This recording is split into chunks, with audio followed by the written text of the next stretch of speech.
Good morning, guys. Now we are going to the world of poem or known as poetry. So, guys, what is poetry?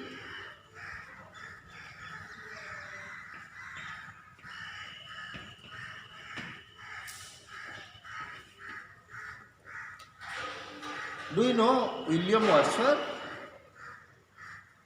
William Wordsworth was a poet or major poet of his time. He took birth in 1770 and he was honored as England's poet laureate. He was the master poet of his time. According to William Wordsworth, poetry is the spontaneous overflow of powerful feelings and emotions recollected in tranquility. So, guys, what do you mean by this definition? Is poetry? Let me define it, clarify it. So, poetry is a spontaneous overflow of powerful feelings and emotions. So, feelings and emotions are in everybody's mind. Guys, we have a mind. Just imagine we have a mind of this size. So, how much imagination will be there in this size mind?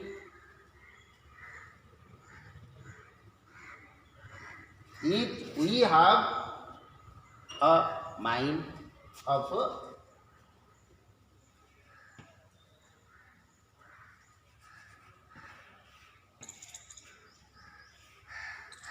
this size, there will be imagination of this amount only. And if we have imagination of this amount, got or not? So, in this size mind, we have to take less imagination than the size of our mind. So, if we have lots of or more than the size of our mind, then these emotions and feelings will be overflown from our mind. So, according to William Wordsworth, it is the spontaneous overflow of a powerful feelings and emotions recollected in tranquility. Let me tell you in Odia. ପିଲାମାନେ ଆମ ଏତିକି ବଡ଼ ମନଟାରେ କେତେ ପରିମାଣର ଭାବନା ରହିପାରିବ, କେତେ ପରିମାଣର ଅନୁଭବ ଅନୁଭୂତିକୁ ଆମେ ସାଇତି ରଖିପାରିବା। କୌଣସି ବି ପୃଥିବୀର କୌଣସି ବି ଦୃଶ୍ୟକୁ ଦେଖିଲେ ଆମ ମନ ଭିତରେ ଭାବନା ଅନୁଭବ ଅନୁଭୂତି ଜାଗ୍ରତ ହୁଏ। ତେଣୁ ସେ ଭାବନାକୁ ଆମେ ମନ ଭିତରେ ରଖିଥାଉ ଏବଂ ଏ ଅନୁଭୂତି ସବୁ ଆମ ମନର ଆକାର ଠାରୁ କମ୍ ହେବା ଆବଶ୍ୟକ। ତାଠାରୁ ଅଧିକ ପରିମାଣର ଅନୁଭବ ଅନୁଭୂତି ଆସିଲେ ତାହା ତ ଓଭରଫ୍ଲୋ ନିଶ୍ଚିତ ହେବ। So these overflowing emotions, these overflowing feelings are recollected in tranquility and forms of poetry. Okay? So, here is a poem also for us of William Wordsworth.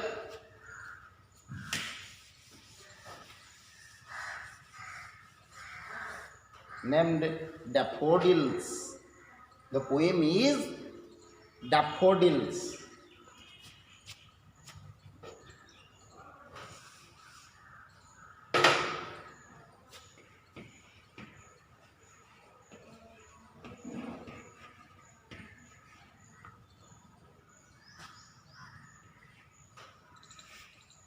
Look, the daffodils poem. So we know William Wordsworth is a nature poet, and he used very common words in his poems. So guys, once this poem of William Wordsworth shows that he was a poet of nature. He loves the natural beauties, the scenic beauties of nature very much. So, in this poem Daffodils, it incorporates the ideas and aspects essential to a romantic poetry. It gives us pleasure, the scenic beauty, the sight of the nature gave the poet great pleasure at the time of his loneliness. So, here it is said that this poem is a romantic poetry, or all the incorporates and ideas and aspects essential for a romantic poetry. So the field of daffodils is the subject of this poem. Do you know daffodils? What is this daffodils word? Daffodils means a bell-shaped flower. Bell-shaped golden yellow color flower and beautiful fragrance. This bell-shaped beautiful flower bloom in early spring by the side of lakes. So this type of flower is very beautiful, very amusing also. So here, once upon a time, Wordsworth wandered lonely as a cloud in a Glencoe Park.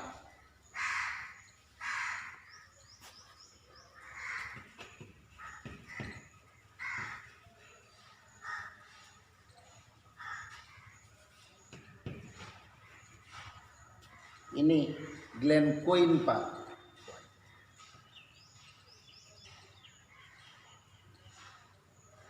At the time of 1802, in 1802, William Wordsworth was wandering in a Glencoe Park, and at the time of wandering, he came across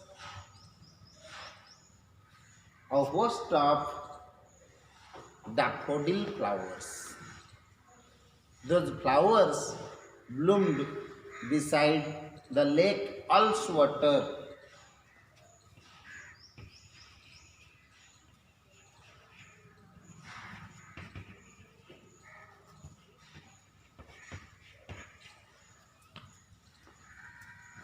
The daffodils were bloomed beside the lake Ullswater, and that Ullswater lake was at a Glencoe Park.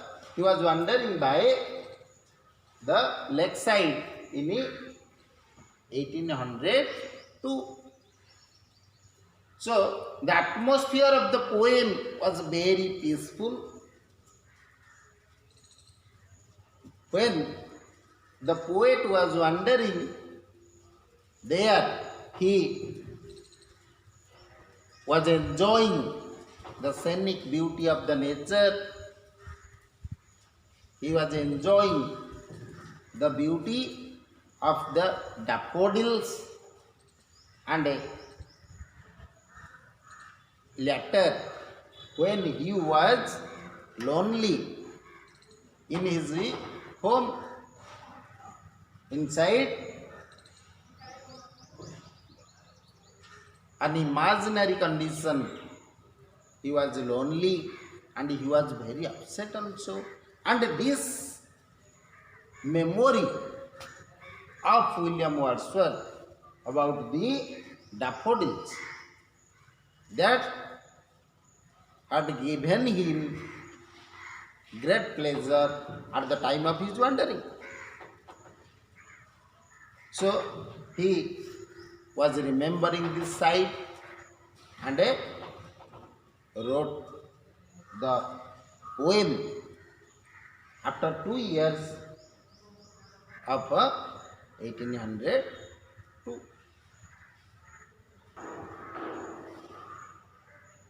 Okay पिला माने daffodils कविताटी कवि ग्लेनकोइन park रे 1802 मसीह एकाकी बुलुथिबा समय रे ऑल्स water ह्रद कड़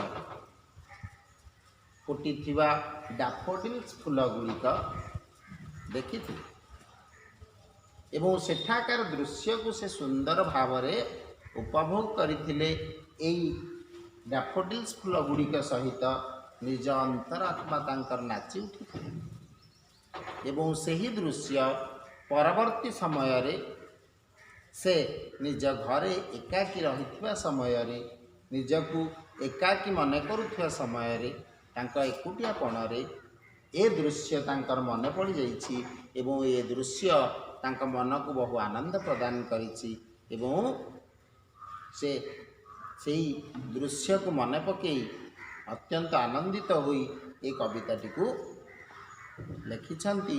एबे आमे पढ़िबा कवितार शीर्षक daffodils. Okay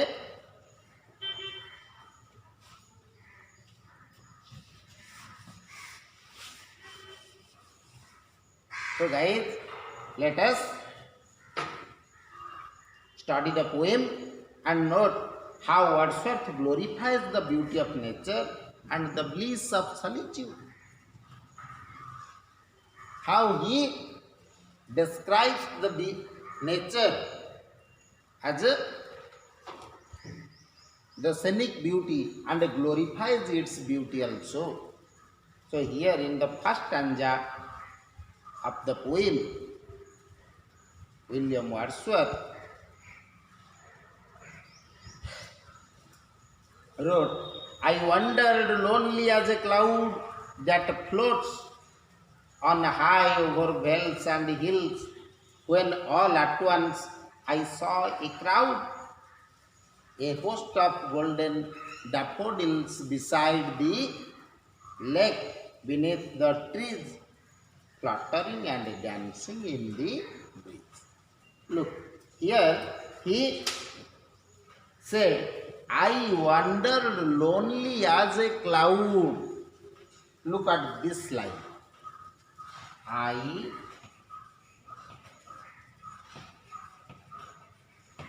wandered lonely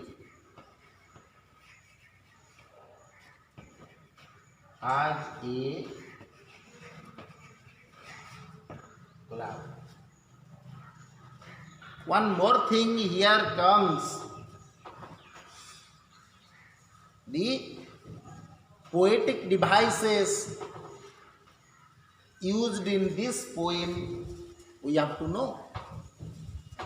So what are the poetic devices used in this poem? Look, first of all I have to tell you two poetic devices like simile and metaphor. So guys, then we will clarify the stanza or read the poem. Okay?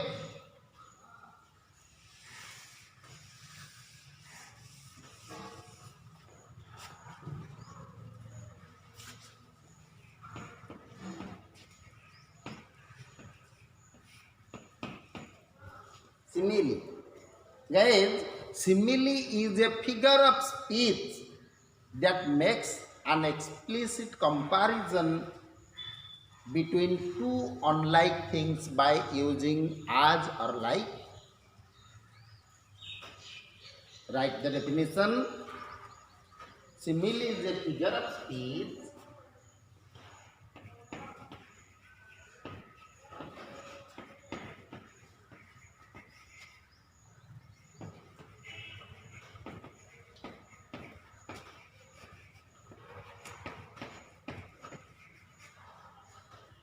Simile is a figure of speech that makes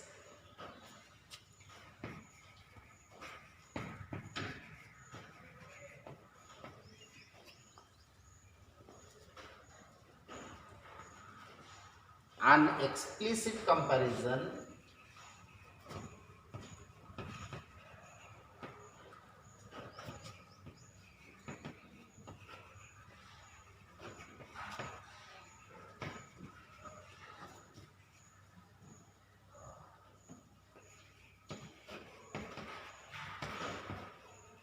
between two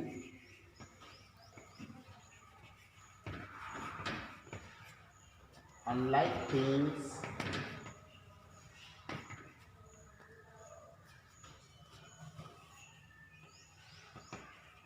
using like or as. Okay, guys, let's take an example.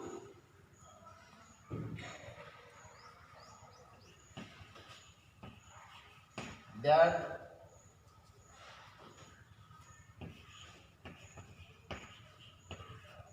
flower is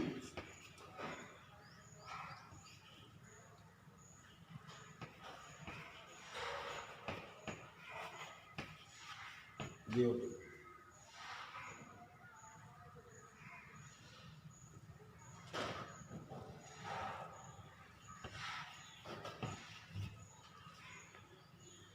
This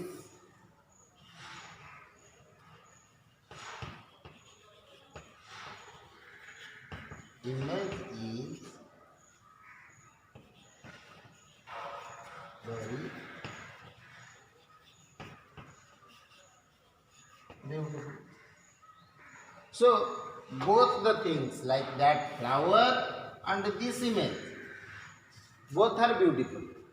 But if we compare these two things using as or like, then here the figure of speech used in the sentence is a simile. So the comparison is this image is beautiful like that flower.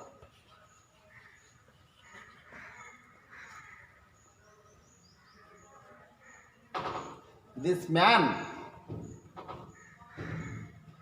is he dangerous? And tiger is dangerous also.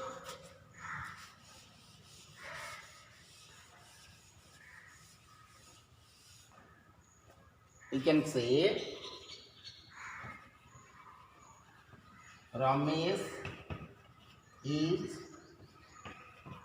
very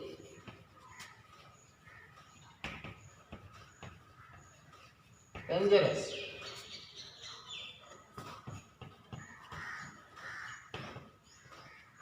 Tiger is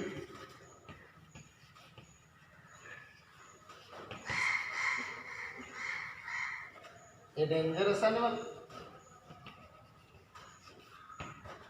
We can compare these two things like Ramesh and a tiger using like or as. We can say the sentence Ramesh is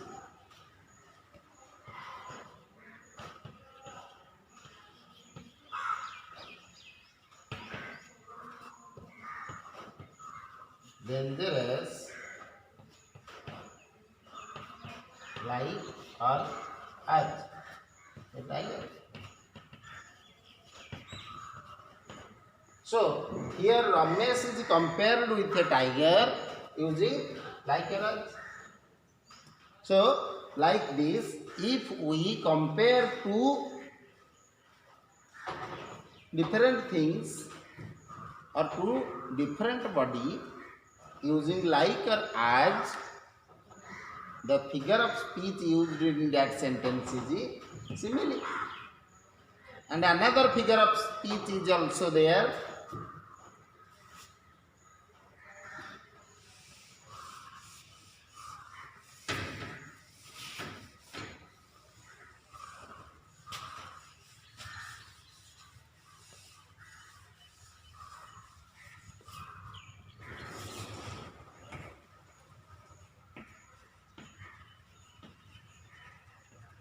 That is metaphor. So metaphor is a figure of speech that makes an implicit comparison.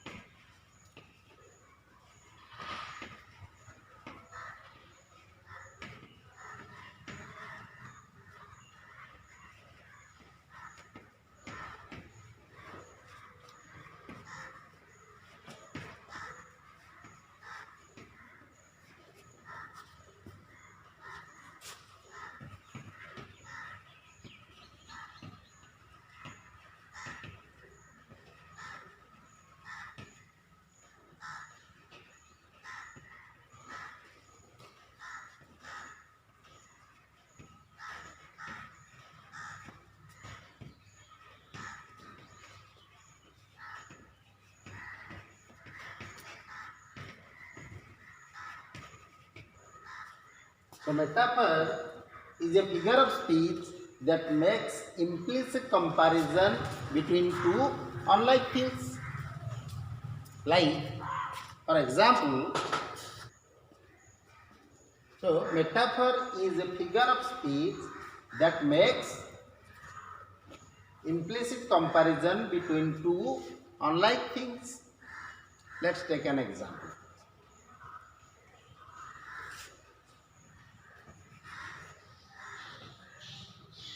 Mr. Pathak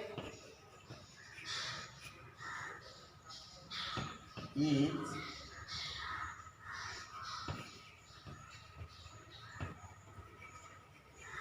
a furious person.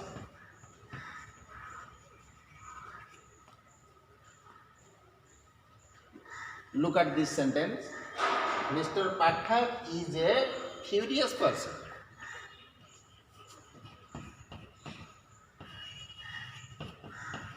Tiger is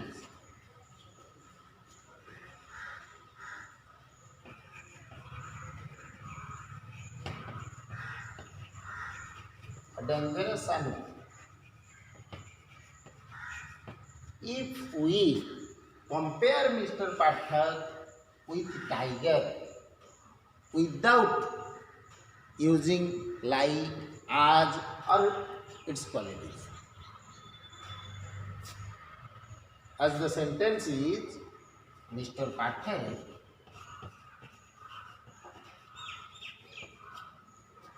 is a tiger. Is it possible?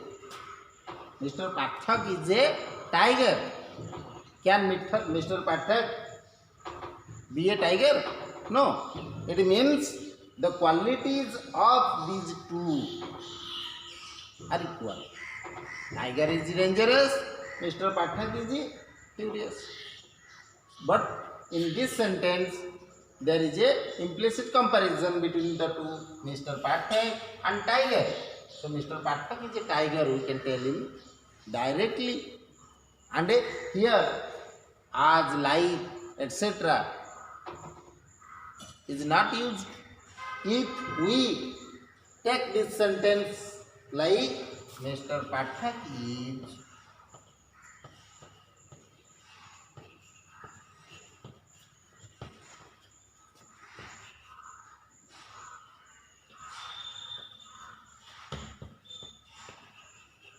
dangerous as a lion.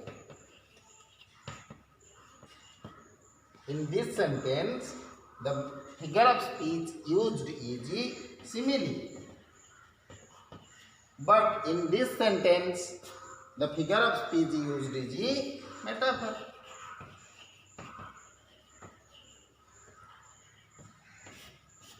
So,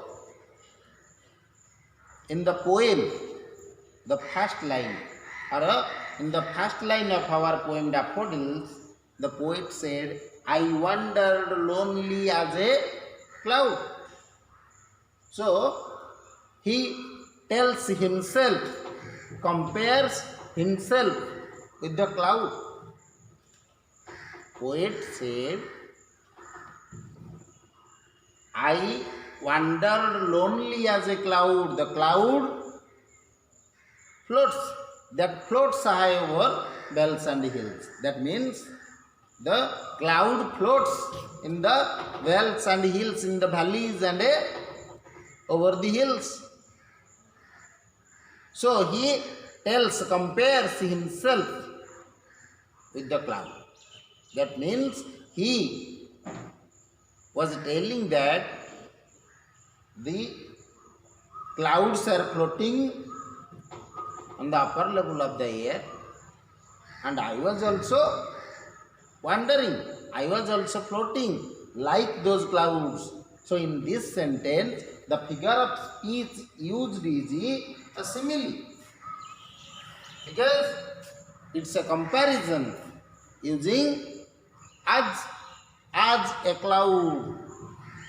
Okay?